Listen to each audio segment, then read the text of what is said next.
Show of hands. How many of you identify as a member of the LGBT community?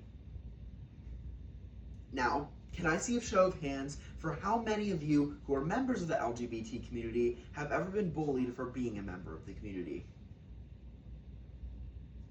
Now, if you're brave enough, can I get a show of hands for how many of you have bullied someone for being a member of the LGBT community?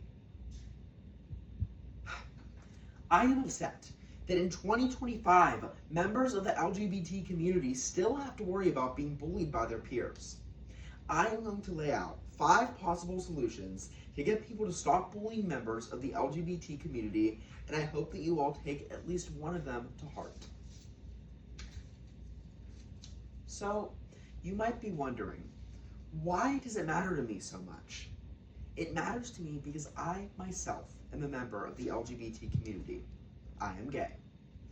Though it is very rewarding to be out and open and confident in my sexuality, it has also come with its hardships, particularly bullying from my peers at times. One time, when I was in high school, I was called the F slur, very loudly and in public, by one of my classmates. If you don't know the specific word I'm talking about, then it's probably for the best. It was just a word, but it really hurt. And that got me to thinking, why do people act like that? And asking questions like, do I deserve to be called a slur in public just because of my sexual orientation?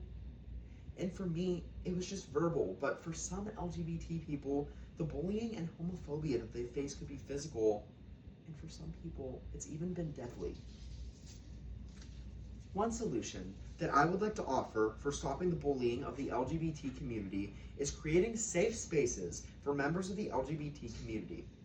There are already a lot of safe spaces that exist in a multitude of places, but I think that there could be even more.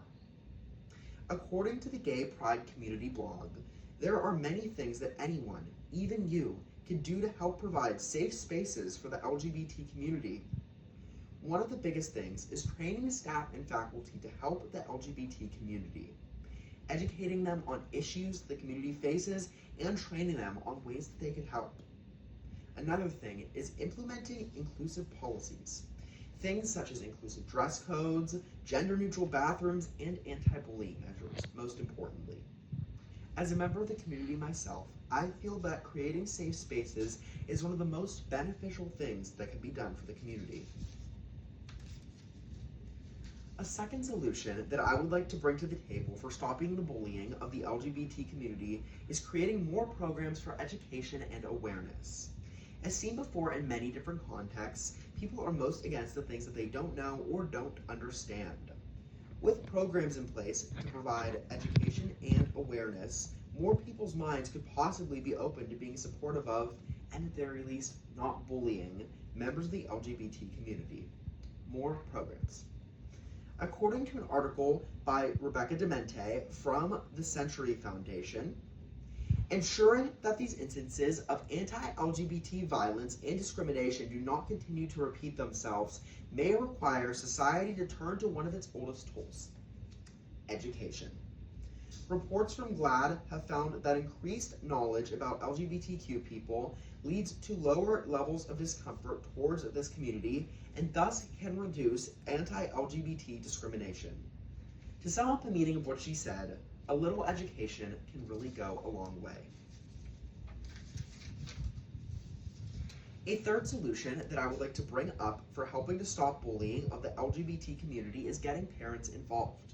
When I say parents, I mean all parents. It doesn't matter if they have a child who's the member of the LGBT community or not. Are they a member? Are they not? It doesn't matter. I think that they should be involved. I mentioned before that people are most against the things that they don't know or don't understand. A lot of that comes from how people are raised. For instance, if someone has parents who are homophobic, they are more likely to be homophobic themselves than someone with parents who aren't homophobic. Some parents also just don't understand, as they might not have been around LGBT people before. According to an article from Gay Times by Sam DeShantis, although most straight parents view themselves as supportive of LGBT people, a third which is 31% of LGBT young people, remain uncertain about their parents' acceptance, and nearly half, which is 46%, are estranged from at least one family member. Going off of what Sam said, I think that more LGBT young people could be certain about their parents' acceptance if their parents were better educated and involved themselves. A fourth solution that I would like to present for helping to stop the bullying of the LGBT community is better bystander intervention. When someone witnesses an act of bullying occurring but doesn't do anything about it, in my opinion, they are almost as bad as the bully. It's kind of like dangling a carrot over someone's head but then ripping it away at the last second. If you are a bystander who sees someone in the LGBT community, or anyone for that matter, being bullied, you should step in and intervene in a safe manner if you're able to do so. According to an article from Talkspace by Rachel O'Neill, together we can stop LGBTQIA+ bullying. If you see someone being bullied, you can and should intervene to the extent that you feel safe to do so.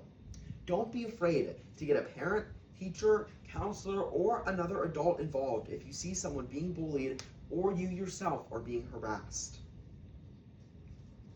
Speaking out is the only way that we can come together and make it known that LGBTQIA+ youth bullying will not be accepted. Consistent and fast responses are important if we hope to curb bullying behavior and tendencies in the long run. I wholeheartedly agree with what Rachel said, and I have to say that it is important to help if you're able to do so. A fifth and final solution that I would like to express for helping to stop bullying of members of the LGBT community is more media representation. Think about a time you sat down to watch a TV show or movie and there was a character in it that you related to. You saw yourself in them. Something like that could go a long way for anyone, but especially someone who is in the LGBT community. As I have mentioned and alluded to before, but people often believe and repeat what they learned during their upbringing. In my opinion, this extends to the media that people consume. If LGBT people are not present or portrayed negatively in a form of media that a person is consuming, that could lead to that person disregarding or having more negative opinions about the LGBT community. When it comes to positive representation, though, I think that it is most important that people who are affected are members of the LGBT community themselves. According to an article by Waranen from Media and Society, evaluation of LGBTQ+ representation in the media can make a big impact to change in the society, especially for young people.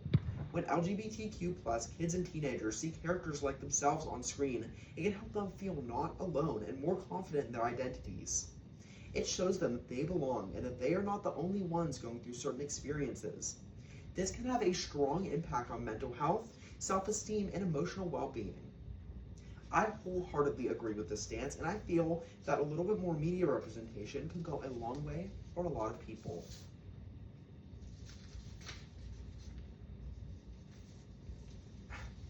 Again, to reiterate my beginning point, it is 2025, and in this day and age, members of the LGBT community should not have to worry about being bullied by their peers. I believe that multiple solutions, including creating safe spaces, education and awareness programs, parental involvement, bystander intervention, and media representation can help drive us toward a better future.